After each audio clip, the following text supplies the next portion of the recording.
कुछ होते हैं मुश्किल क्वेश्चन जो वाकई में आपके कंसेप्ट को काफी इन डेप्थ एनालाइज करते हैं कि आपने कितना अच्छे से पढ़ाई की हुई है। तो आओ जरा ऐसे ही एक क्वेश्चन को देखते हैं जहां पर कुछ इंश्योरेंस क्लेम रिसीव्ड की बातें कर रहे हैं कि आपको कोई इंश्योरेंस का क्लेम मिला है कंपनी को, किस लिए कि जी आपकी लॉस ऑफ अ मशीन हुई है ड्यू टू थेफ्ट।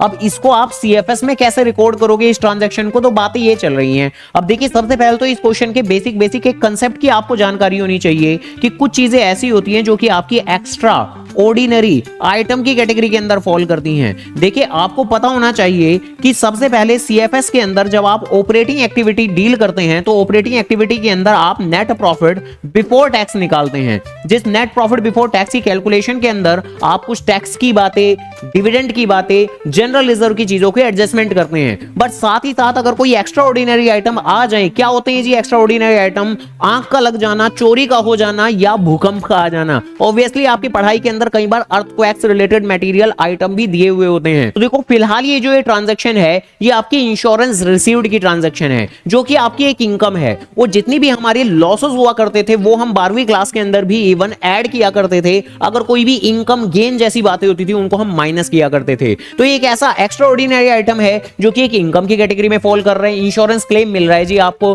तो इसको सबसे पहली बात तो आप माइनस करने वाले हैं। और कहां माइनस करेंगे? Net profit before tax and extra ordinary item की कैलकुलेशन के अंदर आप माइनस करेंगे। दैट मींस ऑपरेटिंग एक्टिविटी के अंदर आप माइनस करके चलेंगे। अब देखो 12वीं क्लास के अंदर हमने जो बातें पढ़ी थी वहां हमने पढ़ा था कि अर्थक्वेक आ जाए और उससे आपको अगर कोई इंश्योरेंस क्लेम मिले तो वो माइनस किया जाता है ऑपरेटिंग एक्टिविटी में, और वही ऑपरेटिंग एक्टिविटी में सबसे आखिरी में ऐड किया जाता है। बट क्या यहां पर भी सेम यही बात बोलेंगे हम? तो कतई भी नहीं। नहीं जी नहीं। ये बेसिकली इस बार किस चीज का नुकसान हो रहा है? मशीन का नुकसान हो रहा है। मशीन के रेस्पेक्ट में अगर पैसा आ रहा है तो पैसा आ रहा है तो डेफिनेटली ऐड भी जरूर होगा, क्योंकि पैसा आ रहा है तो निश्चित तौर पर श्योरली ही इनफ्लो भी जरूर होगा। इनफ्लो का मतलब हम इसको डेफिनेटली और श्योरली पॉजिटिव आइटम के तौर पर भी जरूर कंसीडर करके चलेंगे। लेकिन मशीन होती है आपकी इन्वेस्टिंग एक्टिविटी, तो जो हमें ऐड करके चलना है वो ऐड करना है हमें इन्वेस्टिंग एक्टिविटी के अंदर। तो सबसे पहले आप नेट प्रॉफिट बिफोर टैक्स की कैलकुलेशन में एक्स्ट्रा ऑर्डिनरी आइटम का इफेक्ट एलिमिनेट करेंगे। इस इंश्योरेंस क्लेम नाम की इनकम ने आपके प्रॉफिट को बढ़ाया होगा,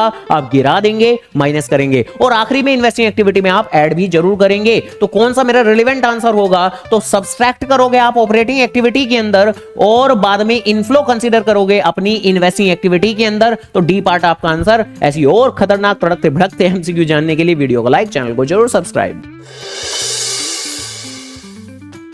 तो करना, करो ना भाई, क्यों नहीं कर रहे? आप कहाँ थे ज्ञानी बाबा?